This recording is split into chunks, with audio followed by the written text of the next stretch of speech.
उत्तराखंड में चल रहे 425 मदरसों में से 192 मदरसों पर कार्रवाई की तलवार लटक गई है, तो वहीं बाकी मदरसों पर भी कार्रवाई होने की आशंका बनी हुई है।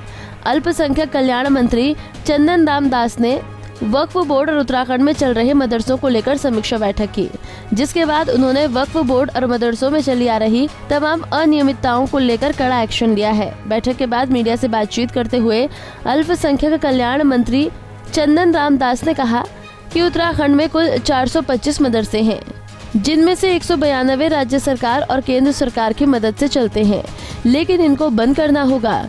कैबिनेट मंत्री चंदन राम दास ने कहा कि पहले चरण में केवल 192 मदरसों पर कार्रवाई की जा रही है, जो कि राज्य सरकार और केंद्र सरकार की मदद से चलते हैं। इसके बाद अगले चरण में बाकी मदरसों को भी इस संबंध में शिक्षा विभाग से अनुमति लेने के लिए अनुरोध किया जाएगा। देखिए, मेरे संज्ञान में आया है कि प्रदेश में 425 मदरसे चल रहे हैं और 192 मदरसे ऐसे हैं जिनको उत्तराखंड सरकार और भारत सरकार से धनराशि निर्गत हो रही। और मेरे संज्ञान में ये भी आया है कि उन मदरसों को कक्षा 5 तक की शिक्षा विभाग की मान्यता नहीं है, और यदि मदरसों में पढ़ने वाले बच्चे 5 तक पढ़ेंगे, अगर शिक्षा विभाग की मान्यता नहीं होगी तो वो बच्चे का जीवन कक्षा 6 में कहाँ रहेगा? कौन उसको सरकारी विद्यालय बिना टीसी के उसको कौन एडमिशन देगा? अगर उसको कक्षा 6 में एडमिशन नहीं देना है तो मदरसे में शिक्षा देकर बच्चों का जीवन बर्बाद नहीं करना है। मैंने अल्पसंख्यकों के बच्चों को अच्छी शिक्षा मिले, गुणवत्तापूर्ण शिक्षा मिले, और जिन मदरसों को भारत सरकार और उत्तराखंड सरकार धनराशि दे रही है वो अनिवार्य रूप से शिक्षा विभाग से मान्यता लें।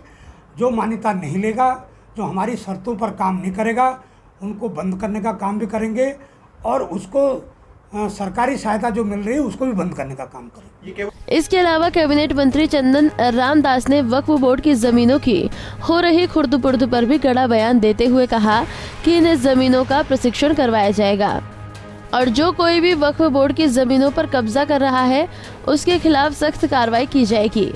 साथ ही उन्होंने कहा कि इन जमीनों की पूरी जांच की जाएगी और उनकी पैमाइश भी की जाएगी।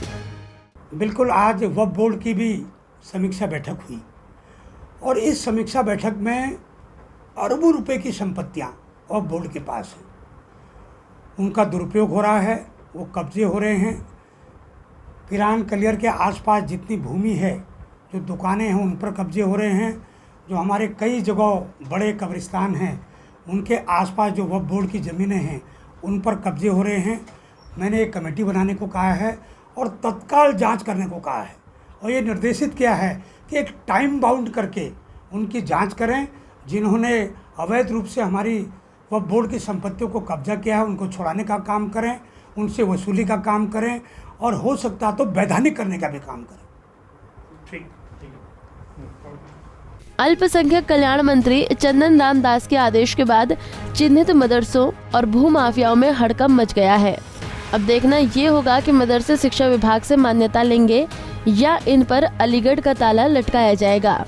पंजाब केसरी टीवी के लिए देहरादून से आशीष अमोला की रिपोर्ट। हमसे जुड़े रहने के लिए हमारे YouTube चैनल को सब्सक्राइब करें और नई वीडियो की नोटिफिकेशन के लिए बेल आइकॉन को दबाएं। अगर आप ये वीडियो Facebook पर देख रहे हैं तो लाइक जरूर करें और ज्यादा से ज्यादा शेयर करें। धन्यवाद।